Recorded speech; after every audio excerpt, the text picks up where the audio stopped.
Hi friends, எல்லோருக்கும் வணக்கம். நாம் இன்னைக்கு பார்க்க போகிற கதை ஆண் வாரிசுக்கு ஆசைப்பட்ட அப்பா சிறுகதை. இந்த இடமும் கைவிரிப்பு தான். வீட்டுக்குள்ளிருந்தே அப்பா தூரத்தில் நடை தளர்ந்து வருவதை கொண்டே கண்டுபிடித்து விட்டான் மகன் சேகர். ஆனாலும் அவர் உள்ளுக்குள் வந்ததுமே என்னப்பா ஆச்சு என கேட்டான். போடா, அவர் சலிப்புடன் உதட்டை பிதுக்கிக் கொண்டு போய் நாற்காலியில் அமர்ந்ததை பார்க்க பாவமாகத்தான் இருந்தது. நிலைமை தெரிந்துவிட்டது. இதற்கு மேல் கேட்டாலும் அவர் சொல்ல மாட்டார். சுபாவம் அப்படி நினைத்த சேகர் அறைக்குள் போய் ஜன்னலோரம் உட்கார்ந்து கொண்டு சோகமானான். ஏங்க, என்னங்க ஆச்சு என்ற குரல். சேகர் திறந்திருந்த கதவு வழியதே பார்த்தான்.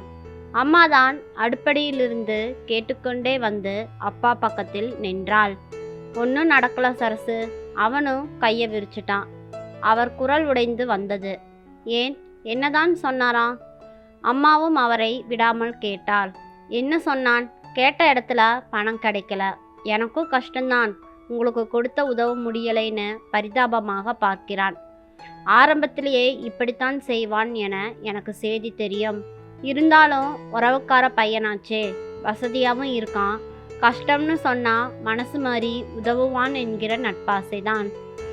அவனை சொல்லி குத்தமில்ல சரசு. இல்லாதப்பட்டவனுக்கு எதை நம்பி கொடுப்பான்? வார்த்தையை நம்பி கொடுப்பானா, இல்லை சீட்டு நாட்டு கட்டி நம்பி கொடுக்க முடியுமா? ஆபத்துக்கு வாங்கிட்டு நாளைக்கு முடியாமல் தொங்கிட்டா கொடுத்தவன் பணம் அல்லவா போகும் என சொல்லிக்கொண்டே போனவர், ஆமாம், கொஞ்சம் நிறுத்தி, நாம தான் இத்தனை பெற்றிருக்க கூடாது. ஆண் குழந்தை வேணும், ஆண் வாரிசு வேணும்னு வரிசையா 5 அடுக்கி இருக்கக்கூடாது சரசு. கண் கட்ட பிறகு சூரிய நமஸ்காரம் பண்ணி என்ன பிரயோஜனம்? விடுபோ என சொல்லி குமரினார், கலங்கினார். சேகருக்கு இதயத்தில் ஈட்டி குத்தி வலித்தது. வேற என்னதான் வலி என சரசு கேட்டாள். ஆண்டவனுக்குத்தான் வெளிச்சம். அவர் 2 கைகளையும் மேலே தூக்கி காட்டி தலையை சாய்த்தார். அம்மா கவலை படிந்த முகத்துடன் உள்ளே சென்றாள். இவனுக்கும் கஷ்டமாகத்தான் இருந்தது. ஆனாலும் நாம் இத்தனை பொண்ணுங்களை பெற்றிருக்க கூடாது சரசு. ஆண் குழந்தை வேணும், ஆண் குழந்தை வேணும்னு என சொல்லியது அவன் காதில் பலமாக ஒலித்து கொண்டே இருந்தது. அப்பாவிக்கு பிள்ளைகள் அதிகமாகி போக போக உழைக்கும் நேரமும் கூடிக்கொண்டே போனது. 5 மணிக்கு அலுவலகம் விட்டு கிளம்புபவர் 9 மணிக்கு மேல்தான் வீட்டுக்கு வருவார். 6 மணியிலிருந்து 9 மணி நேரம் ஜவுளி கடையிலோ மளிகை கடையிலோ கணக்கெழுதும் வேலைக்கு செல்வார். மேல் செலவுக்கு தேரும். வீடு போய் தங்கினால் தண்டம் நினைப்பு என நினைத்து கொள்வார். முதல் பெண் திருமணத்துக்கு அவரின் சேமிப்பு போனது.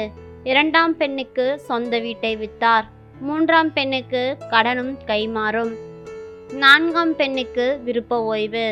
அப்போது இவனுக்கு வீட்டு நிலைமை தெரியும். வெடல வயசு. அப்பா, வேலையை விட்டுட்டீங்களே, கஷ்டம் இல்லையா என கவலையுடன் கேட்டான். கஷ்டம் என்கிறதுக்காக பெத்த பொண்ணுங்களுக்கு வாழ்க்கை கொடுக்காம இருக்க முடியுமா என்பார். நீ கொஞ்சம் பெருசாகி வேலைக்கு போனா எல்லாம் தலையெடுத்து நிமித்திடலாம் என சொன்னவர், பெருசா படிக்க வைங்க, கடைசி அக்கா கல்யாணத்தை நான் ஜாம்னு நடத்த போறேன் பாருங்க என்றான். சரி என தலையாட்டினார். கணக்கெழுதிய காசில் இன்ஜினியர் படிப்பு.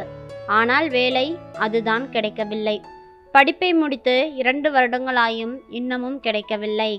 அப்பாவும் வேலைக்கு தேடி போகாத இடமில்லை, விழாத காலும் இல்லை. அரசாங்க வேலையா? 1 வருஷ சம்பள பணத்தை கொடுங்க. தன் அந்தரங்க செயலாளர் சங்கிகளை வைத்து கொண்டு அமைச்சர், சட்டமன்ற உறுப்பினர், பேரம் பிழைப்பு. 1 வருஷ சம்பளத்தை லஞ்சமாக கொடுக்கிறதா? அந்த காசு கையில் இருந்தா அந்த பையனுக்கு ஒரு பெட்டிக்கடையை வச்சு பிழப்பு நடத்திடலாமே என சொல்லி அப்பாவை அழைத்து கொண்டு வந்து விட்டான். காசு இருந்தால் தானே பெட்டிக்கடை வைக்க முடியும். பெட்டிக்கடையும் வைக்கவில்லை, பிழைப்பும் நடக்கவில்லை. அன்றாட கூலி வேலை செய்து இந்த நிலையில்தான் கடைசி அக்காவின் திருமண பேச்சு வந்தது. நல்ல இடம், நேரம் காலம் வந்ததால் எது நடக்க வேண்டுமோ அது கண்டிப்பாக நடக்கும் அல்லவா? பெண்ணை அவங்களுக்கு பிடிச்சிருக்கு. நீங்கள் வரதட்சணை சீர்வரிசைன்னு ஒன்றும் செய்ய வேண்டாம். இருக்கிறத போட்டு திருமணத்தை மட்டும் முடிச்சா போதும். பெண்ணை பார்த்து முடித்தவர்கள் சொல்லிவிட்டு போய்விட்டார்கள். மாப்பிள்ளையோ அரசாங்க வேலை. இப்படி எதுவும் வேண்டாம் என்றால் நல்ல சம்பந்தம் அல்லவா? நல்ல மனிதர்கள். திருமணத்தை கூட நடத்தி முடிக்கவில்லை என்றால் எப்படி? அப்பா அவருடைய அக்கா வீட்டுக்கு சென்றார். அக்காவோ கஷ்டகாலம் அறிந்து கொஞ்சம் பணம் கொடுத்தாள். அடுத்தடுத்து உள்ளவர்களும் அப்படியே 10,000 5,000 என கொடுத்தார்கள். ஒரு 40,000 தேறிவிட்டது. இதற்குள் திருமணத்தை நடக்க முடியுமா? அதனால் அப்பா அலையாத அலைச்சலாக யார் யாரிடமோ சென்று வருகிறார். தொட்ட இடமெல்லாம் தோல்விதான். அடுப்படிக்கு போன அம்மா திரும்பி வந்தாள்.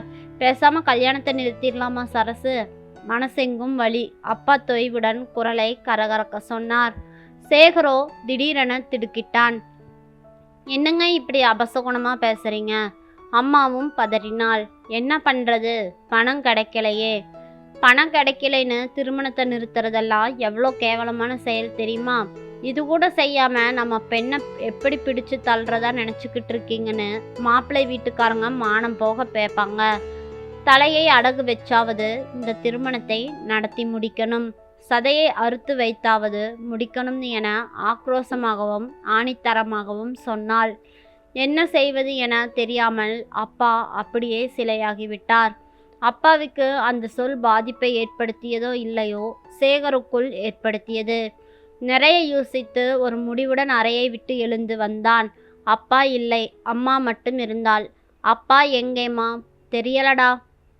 இப்போதான் யாரையோ பார்க்கணும்னு சொல்லிட்டு எழுந்து போனாரு. சரி, நானும் வெளியில் போயிட்டு வரேன். எங்கே சேகர்? அக்கா கல்யாணத்தை கண்டிப்பாக நடத்தணுமில்ல, பணத்தோட வரேன் என்று சொல்லி வெளியே கிளம்பினான். நீ எப்படிடா என கலவரமாக அம்மா பார்த்தாள். அம்மா, நானும் வயசு வந்த பிள்ளைதான், 4 மனுஷ மக்கள் தெரியுமில்லையா? பதில் சொல்லிவிட்டு விருட்டென வெளியே வந்தான். நகரத்துக்கு ஒதுக்குப்புறமாய் இருந்த தன்வந்திரி தனியார் மருத்துவமனைக்கு வந்தான். டாக்டர் அறைக்கு நேராக நின்றவனை பியூன் வளைத்தான். யார் வேணும்? டாக்டரை பார்க்கணும். உள்ளே போங்க, உள்ளே இருக்காங்க என்றார். சேகர் உள்ளே நுழைய அவர் அமைதியாய் மருத்துவ புத்தகம் ஒன்றை படித்து கொண்டிருந்தார். வணக்கம் சார். வணக்கம், உட்காருங்க. என்ன செய்யுது என புத்தகத்தை மூடிவிட்டு நிமிர்ந்தார். சார், 10 நாட்களுக்கு முன் ஒரு பணக்காரருக்கு கிட்னி தானம் வேணுமாய் உங்கள் விளம்பரத்தை பார்த்தேன். அது விஷயமா வந்திருக்கிறேன். யார் தானம் கொடுக்கறது? நான் தான். எதுக்காக கொடுக்குறீங்க? அது சொல்லுங்க. அக்கா கல்யாணத்துக்கு பணம் தேவை. அப்படியா? சரி, அந்த வியாபாரம் எதிர்பாராத விதமாக முடிஞ்சிருச்சே சார் என துணுக்குற்றான். ஆமாம், கொஞ்ச நேரத்துக்கு முன்னாடி தான் ஒரு பெரியவர் வந்து கொடுத்தார் சார். அவர் பேரு தண்டபாணி. அவரை பார்க்கலாமா? அவசியமாக பார்க்கணுமா என டாக்டர் கேட்கவும் ஆமாம் என்றான். ஏன் என கேட்கவும், நீங்கள் சொல்ல வேண்டாம், வாங்க என எழுந்து கொண்டு வார்டில் கழுத்தில் உடல் போத்தி தணிகாசலம் கண்மூடி படுத்திருந்தார். அப்பா என குமுறி சேகர் ஆடாமல் அசையாமல் அவரையே அப்படியே பார்த்து கண் கலங்கி வலிய நின்றான். அப்பாவுடன் சேர்ந்து மகனும் ஒரு கிட்னியை தானமாக கொடுத்து அக்கா கல்யாணத்தையும் அவனுக்கான ஒரு கடையும் வைத்து குடும்ப பாரத்தையே தூக்கி நிறுத்தினான். அப்பாவோ படித்த படிப்புக்கு ஏற்ற வேலைக்கு போகலாம் இல்லடா என கேட்கவும், அப்பா, எந்த வேலையை செஞ்சாலும் கௌரவம் அதில் இல்லை, நாம் போடுற உழைப்பில் தான் இருக்கு என சொல்லி படிப்படியாக அவனது பெட்டிக்கடையை மளிகை கடையாக்கினான். மளிகை கடை நாளடைவில் டிபார்ட்மெண்ட் ஸ்டோராக மாறியது. குடும்பத்தை ஏழ்மையிலிருந்து மேலே தூக்கி வந்து நிறுத்தினான். நன்றி. இந்த கதை பிடிச்சிருந்தா மறக்காமல் நம்ம சேனலை சப்ஸ்கிரைப் பண்ணி லைக் பட்டனையும் ப்ரெஸ் பண்ணுங்கள். தேங்க்யூ.